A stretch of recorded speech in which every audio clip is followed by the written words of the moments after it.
Be wary, my son. Heed these words, for the fires of our civilization grow dim. But, perhaps with any luck, we may rekindle them. Hey guys, and welcome to my first Civilization 5 Gods and Kings video. Now, my name is Lili9, otherwise known as JP, and I will be playing a random game, actually. Let me set it up. So, for those of you who don't know, Civilization 5 is known as one of those 4X games.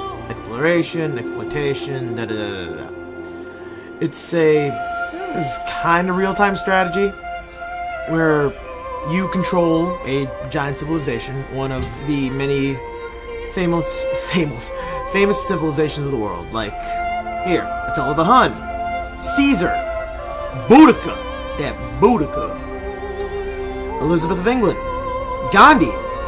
I'm pretty sure many people have seen just memes about Gandhi and his, not quite as peaceful ways. In any case, other than that, you try to rule the world through five various ways.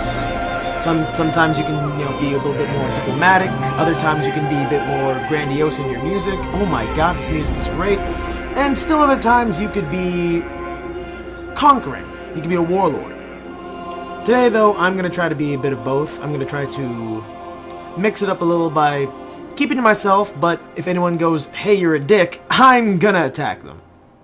I'm also going to try to be a little bit more serious in this game, because I feel like Civilization does deserve a bit of respect. It's such a great game that just spans the eras, back from the 80s to the 90s, 1, 2, 3, 4 revolutions. It is such a good series. Today, I think, because I just came from my Latin class about 3-4 hours ago, I will play the great Augustus Caesar. Now, Augustus Caesar's little secret power here, all the gods have secret powers, is that he can provide 25% extra production towards any building that already exists in the capital. So let's say you build an aqueduct in your first building, or in your capital.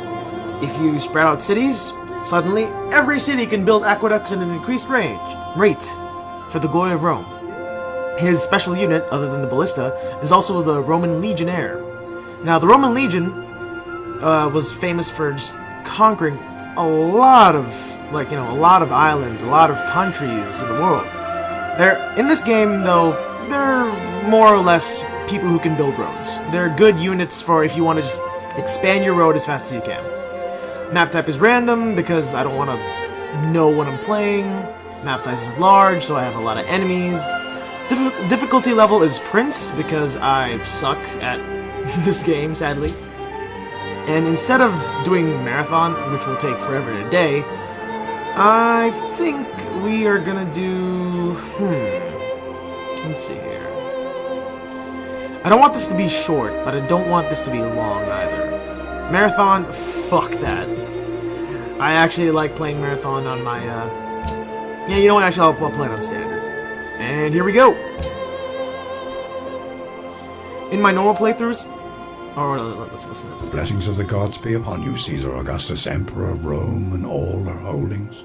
Your empire was the greatest and longest-lived of all in Western civilization, and your people single-handedly have shaped its culture, law, art, and warfare like none other, before or since. Through years of glorious conquest, Rome came to dominate all the lands of the Mediterranean, from Spain in the west to Syria in the east, and her dominion would eventually expand to cover much of England and northern Germany. Roman art and architecture still awe and inspire the world, and she remains the envy of all lesser civilizations who have followed. Almighty Emperor, your people turn to you to once more reclaim the glory of Rome. Will you see to it that your empire rises again, bringing peace and order to all? Will you make Rome once again center of the world? Can you build a civilization that will stand the test of time? Bonus points for those of you who remember who that voice actor is, because he's very good at his job. So, these are the stats for our two special units, and that, again, is the special power. This is a terrible starting spot. Right here. I mean, it looks good on paper, but because there's no sea connecting to it, I'm gonna have a little bit of trouble. I'm going to have a little bit of trouble expanding. But let it never be said that I'm not up to a challenge. Found the city! We have found the glorious city of Roma. Today, we're gonna start off with a little bit of, I'm gonna start off with that, so I can expand on this as fast as I can. I'm gonna have you guys explore on this hill here. So, the initial goal for the first few turns is to explore your landscape. You have no idea where you are, your civilization just started 4000 BC, and your only friend in the world right now is yourself. So what you gotta do is explore. The greatest civilizations have scouts, they have a way to... Oh, sweet ruins! Well, let me just finish what I'm saying quick. They had scouts, they had a layout of the land, they had choke points for more military advances, and they also had really good resources, which is silk, dyes, and sheep. That's going to do really good for us. A lot of, I guess, the Mesopotamian cultures also started out near the river. Also the Egyptian cultures. River just provides a lot of extra goodies right here. As you can see, Plains River, 1 food, 1 hammer, and you get 1 gold piece. In a bit, I'll explain what happens in the city screen, but right now, let's just take a few turns, get familiar with the environment, and let's figure out what this thing does right here. I wonder what that does. Oh my god! Say to him that fashioneth it, what makest thou? Did he say that? Oh no, he doesn't say the Bible. But, okay, so what just happened is, in ancient ruins, you have a chance of getting gold, getting a settler, getting an extra technology, or getting culture, or faith. There's a lot of things that can happen. Some of the worst ones off are, oh, you suddenly know where the barbarians are. Or, oh, you have a map of the area. Normally, why those two are bad is because who the fuck cares about barbarians? And if you've already explored the area, or, you know, the map becomes useless. The reason why this is good, though, is because now we have a leg up on every other culture so far. We are basically just ahead of the rat race, and we can just kind of spend some time exploring a little bit more without much to worry about. So far, it looks like I'm close to the sea. That is what I want. That is what I need. That supplies me with the things I want. Like, all right. So let's keep on going here. And after this is done, after that monument is done, I will explain the. That's okay, I guess. After that monument is done, I will explain the city screen. Any day now. Enough. Okay, so let's look at the city screen. The city screen contains a lot of what more pro players would, deal with in Civilization 5. Here's your border growth. Let me show that off right now. The border growth is the stuff in purple, or pink, purple, mauve. And that shows which spot or spots your city borders will take. So that's where, hypothetically, your civilization expands. Then there's the citizen management, which I just opened up. So each time you gain a citizen, each time your food thing pips up to another citizen, you have a chance to put a person to work on a field. Fields that are unworked on don't provide you with the benefits. So as nice as these lands are, because I don't have anyone working on them, they're useless. But this one, because I do have someone working on it, is useful. Other than that, we have the instant buy option, which is more useful if you have a lot of gold to spend, like the Dutch, or if you just have a lot of faith, like a lot of the faith-based civilizations. And you can buy a tile, which I could do. Probably not, but I could. There's also choose production, which you can also see here as well. And finally, you can choose what If you're lazy and you just don't want to deal with civilization building, you can go here to this little menu and you can choose, oh, I want to do food focus, or production focus, or faith focus. I don't have faith, so it doesn't really matter. Now, two final things. There are wonders and buildings. Buildings are the things you can build, wonders are the things you can build as well, but buildings are, I guess, not as rewarding as wonders. Wonders take an extremely long time to build, but you can only, there can only be one built of that wonder in the whole world. So if you build a wonder, you gain extreme benefits, and no one else can get it. Buildings, everyone eventually gets to build them, but having a leg up means that you're basically ahead of the game. You know what, I will wait for this, because that doesn't take too long. Alright, I'll explain that when that comes up. Are these guys, yeah, these guys are fine. Right now I'm just going to do a sweep of the area, and we'll see what we find. Ooh, kind of in a small South America-esque land here. Anybody? Anybody? No, it looks like we're all alone in the bottom of the world. It's kind of weird, actually. Thou shalt not muzzle the ox when he treadeth out the corn. Unless that ox is really, really good at what he does. Hey, natural wonder! That's good! Okay, so another thing in, another really big, a really nice bonus in Civilization 5 are these things called wonders. Building a city near a wonder provides you with really good benefits in accordance with that natural wonder. For Uluru, which I'm assuming, actually, there's a Civipedia that I can look up here. Where is that Civipedia? Return to game. Well, no, I really want to know where that Civipedia is. I'm gonna have to do some stuff. Oh, hey, these guys are here, and I'm not gonna use them. I'll look up the Civipedia in a bit. Oh, here's the demographics and stuff we can do. See, we can check, oh, who's the farthest ahead, and who has cultural bonuses and all that. We can also check my social policies, which I will explain once we get them. And here's our advisors. Advisors are for, I guess, people who kind of don't know what to do next. Here's this guy. He's the military advisor. He's telling us to build some sailing, which I'm kind of interested in. It's not Rome's specialty. The scientist advisor has a lot of good. He has a lot of good news to say. Like he has a lot of good. This guy right here, the science advisor, really does have some good tips. The foreign advisor, I feel, doesn't do her job very well, just because in this game, diplomacy is a bit of a crapshoot. Your friend today might be your enemy tomorrow. The economic advisor, kind of useful information. See? Land exploration units. She's kind of the overall, this is what you should do type of person. Now, let's see if I can... Yes! Oh my god, just getting all the good draws. So, finding all these ancient ruins, obviously, really good. Like that, really good. We're a little bit stagnated. That might be a problem, but I'm not going to complain about it for now. Oh, hey, this just happened. So, acquiring a policy. Now, these 1, 2, 3, 4, 5, 6, 7, 8, 9, 10, these 10 policies here are basically what defines your civilization.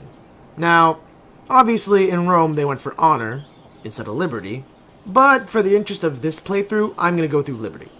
But just as a quick explanation for what these 3 initial traditions do. Social policies. Tradition is best for small empires. Adopting tradition greatly increases the rate of border expansion in cities and also grants 3 culture in the capital. Adopting all policies in the tradition tree will grant 15% growth and a free aqueduct in your first 4 cities. Liberty is best for civilizations which desire rapid expansion. Adopting liberty will provide 1 culture in every city. Adopting all policies in the liberty tree will grant a free great person of your choice near the capital. Honor improves the effectiveness of one's army. Honor improves the effectiveness of one's army in a variety of ways. Adopting honor gives a 33% combat bonus versus barbarians, and notifications will be provided when new barbarian encampments spawn in revealed territory. Gain culture for the empire from each barbarian killed. Adopting all policies in the honor tree will grant gold for each enemy unit killed. So basically what this is saying is, if you aren't going to build a lot of cities, pick this one. If you're going to build a lot of cities, pick this one. If you're going to kill dudes, pick this one. I'm going to build this one because I like building cities. Also because it gives you free cities. But for our purposes, we want this thing. Now let's keep going. This is stagnated. I have no idea how to break the stagnation there. Maybe if I get this thing!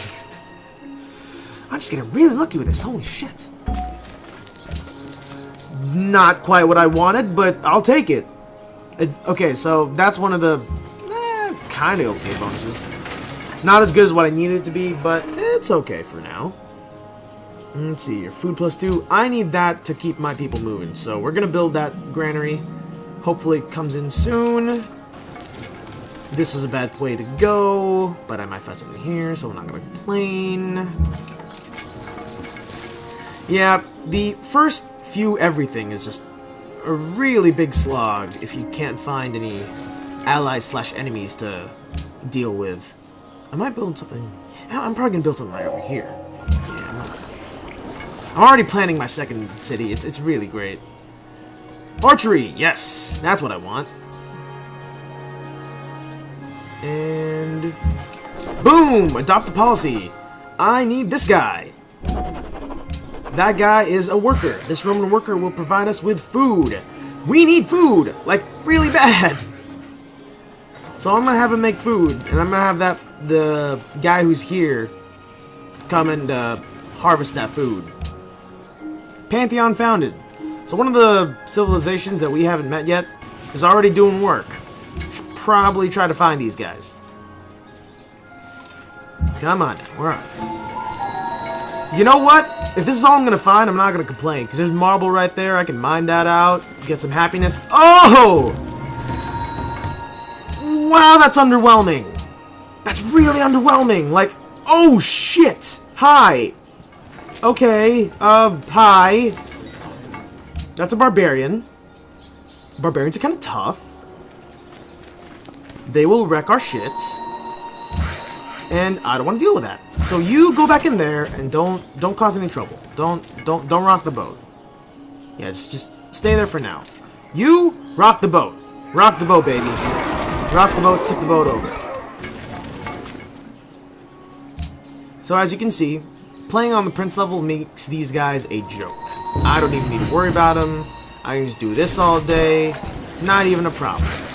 I can also build a settler. Actually, that's what I'm going to do, because this is going to take a while.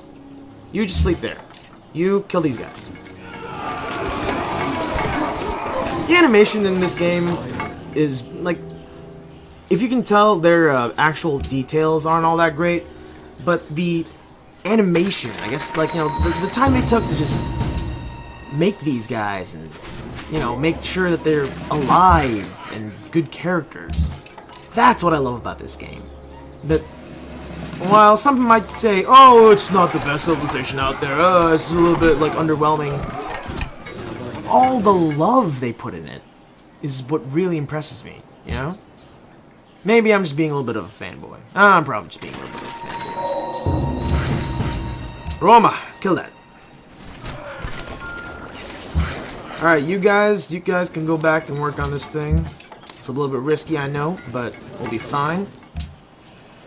I need to make calendars, because there's 1, 2, 3 things that need calendars in my first city. I don't have a city right there. Get that. Alright. Where's the... Yeah, I'm not finding anybody. I'd have a lot more to talk about, or I guess a lot more relevant things to say if there was actually... Oh, hey, he's done. Sweet. If there was people to fight, I guess? Or people to diplomacy with? So, the game likes to prioritize food over everything else. So if your people are starving or stagnant, they will try to go more for food. Or the workers will try to go for food. So they'll try to build farms, try to set these guys to defense mode to heal. They'll basically just do anything to make the city expand instead of be flat. Sid. This place was not a great place to get food.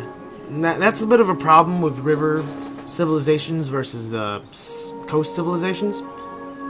See, this place is just doing great. Yeah, that'd be fine. Yeah, I gotta put it in the sea. Like, if I put a city right there, the desert tiles might be a bit of a problem. Bit of a problem, but I need that. Golden Age is great. I will explain that in a minute. Let me finish what I'm saying, because that is apparently a problem I have. This desert does not provide anything in terms of actual benefits. You're gonna need something a bit more substantial if you want, if you want to feed your people. But this right here, that fish thing, that actually provides for your people. The coastline is a great place to start if you like gold, if you like a lot of things actually. If you like naval conquest, that's a big thing. You see, I could start my people thing there, really could.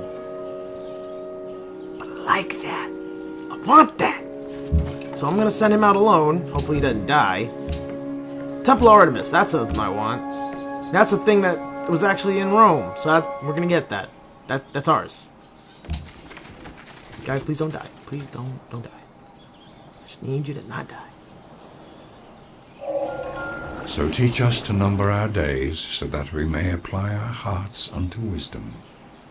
So, Stonehenge. Really good bonus to have. Increases your faith really fast.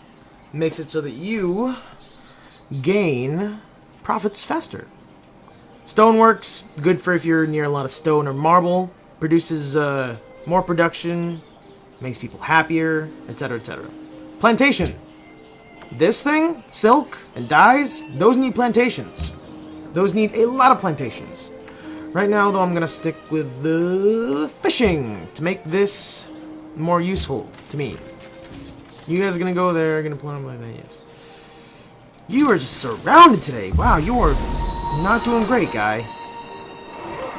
Yeah, don't worry. I'll get you back up to speed. I'm just a little bit worried is all.